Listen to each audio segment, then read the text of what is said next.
Hope everybody's doing well. Today I want to talk to you about a little something that those with depression suffer from called what I call them anyway, depression attacks. Okay? So a lot of people don't really understand the extent to which these kind of things happen, and I'm going to first describe what it is and tell you kind of how to help others who may be dealing with this, and how to help yourself when you're going through something like this. Okay, now what is a depression attack? Like, I know if you're going like, you're making that look like, what are you talking about, Amanda? A depression attack is kind of like an anxiety attack. Everyone knows what an anxiety attack is. It's a physical thing that kind of attacks your body.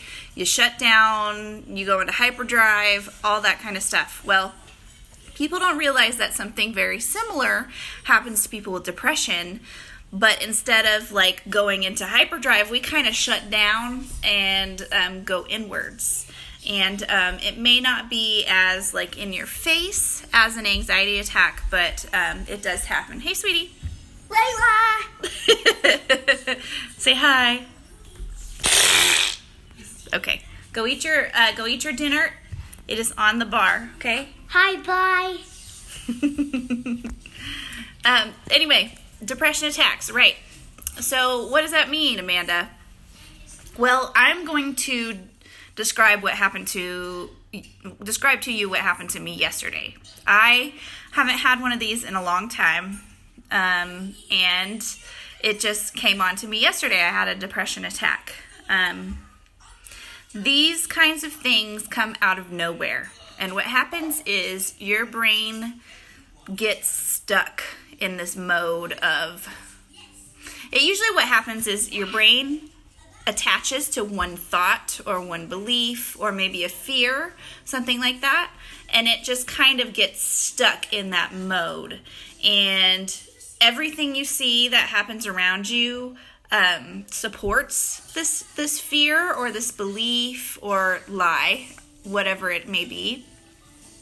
And your brain just kind of goes down into a spiral, and you shut down. You can't really function. For me, what happened was my brain just got stuck on this belief that, okay, I'm going to be really, really open. Ever since I was a kid, I never had many friends, because I suffered from depression, and I assumed, well, there must have just been something wrong with me, right? That because, I was introverted, I was kind of an outcast, and naturally kids don't really want to go towards that sort, and that doesn't attract kids, right? And as a kid, though, I didn't understand this concept. So I assumed that there's something wrong with me, and this was backed up by the fact that my mother left me when I was 5. As a kid, you always say that divorce is your own fault. And every time I turned around, there seemed to be some kind of confirmation that this was true. Layla, sweetie, not right now. Go eat your dinner, okay? And as time passed, and the patterns just continued and continued and continued, I just started to believe this lie that there was something wrong with me, and that people didn't like me for a reason, I felt like I repelled people somehow, like I wasn't interesting enough, or I wasn't funny enough, or whatever it may be, or pretty enough, or I don't know. Your brain kind of goes into those spirals, right? And so I hadn't thought this in a really long time, but it just happened to be one of those days yesterday. Out of nowhere, I just started thinking. Now, in my stage of like momhood, Layla's 5, so she's starting school, right? And I've been noticing my friends around me, we've gone from this preschool age to like school age. So everyone's getting used to like being in school and doing activities and all this sort of thing. So, which has affected me because people are less available. And for some reason, my brain just like clicked into this weird mode, and that old fear came out and said, well, obviously, you're not a priority to any of your friends because they haven't wanted to hang out, they haven't made themselves available, blah, blah, blah, blah. All these lies and all these dumb, irrational thoughts started spiraling.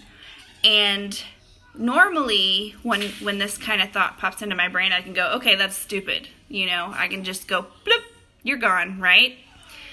Well, when you're in a depression attack, you cannot do this. You have lost all control. And for me, what happens is I just cry. I cry and I cry and I cry and I cry some more. And it's not fun. It's not fun at all because it's like for no reason. And in your brain you think, well, this is irrational, this is dumb, right? But your heart just kind of overtakes your brain. And so when this happens, what do? I happen to be at a gathering with some friends, and I had to leave because I didn't want to break down in front of everybody. I didn't want to, nobody likes to cry in front of the other people, right? And so I left, and I probably did all the wrong things. I went home and I binged like a whole show on Netflix, and I just kind of needed to be alone, and I cried. I cried and I cried and I cried, and eventually I went to sleep, and I woke up in the morning and I felt better. Now, Heather, I know you would have cried with me, but I didn't want to be the night about me. I didn't want the night to be about me. Anyway, so what should you do in this situation when you're going through this? Well, sometimes you have to accept that there's nothing you can do, and this is where I've come to.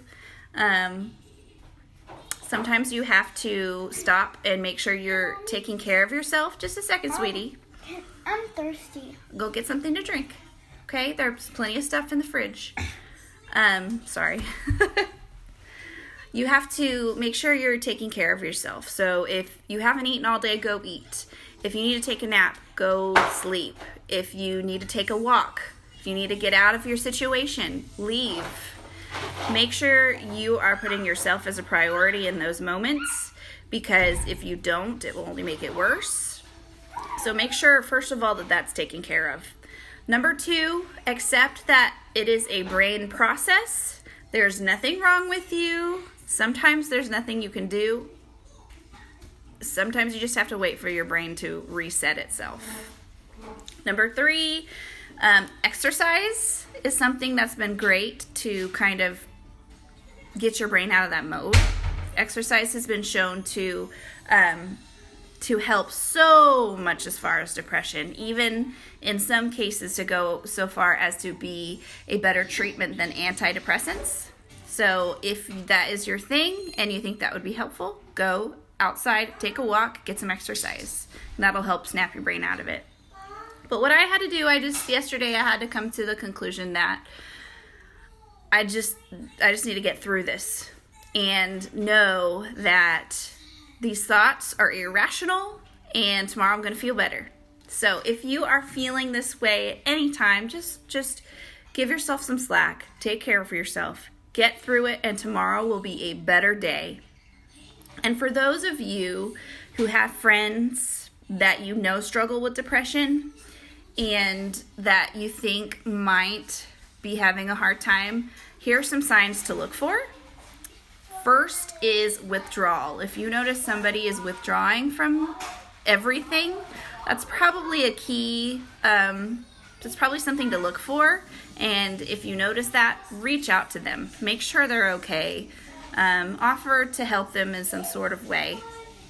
Another sign is for them is if they're quiet when they aren't normally quiet. If you know me, I'm loud and obnoxious and weird. And I tend to be quiet or shut down. Or on the flip side, some people try to hide it too much, and if they're normally quiet and they just kind of don't seem like their normal self. That is also something that you can look for. But really all you need to do is reach out. Make sure they know that you love them and that you appreciate them, and offer to help. You can lend a listening ear. You can, don't try to fix them, because that's not going to help. I love you. Thank you. You're welcome. We've heard all of the thought processes and all of how to fix things. So unless they ask you for help, don't try to fix them. And offer to do something for them. Something small, something big. It can be a huge help. So that's kind of all I just wanted to say. Learn from my pain. No, I'm just kidding. But just if you're going through this, or you know somebody who's going through this, just know that there's hope, and that even though we are breaking down as a person on the inside, tomorrow is going to be a better day. And our brains just need to snap ourselves out of it. And sometimes you just have to go to bed one night a mess and wake up the next morning a refreshed new person. So I want to do a shout out to all those people who yesterday, when I was just a big hot mess, who reached out. I really appreciate you guys, and I love you. And your messages and texts really helped. So yeah, and I encourage everybody to just be honest with one another. Let's pull down the mask, because nobody helps anybody when they're pretending to be somebody, if that thought process makes any sense. Anyway, I hope you guys have a great evening, and I will talk to you another day. Goodbye, guys.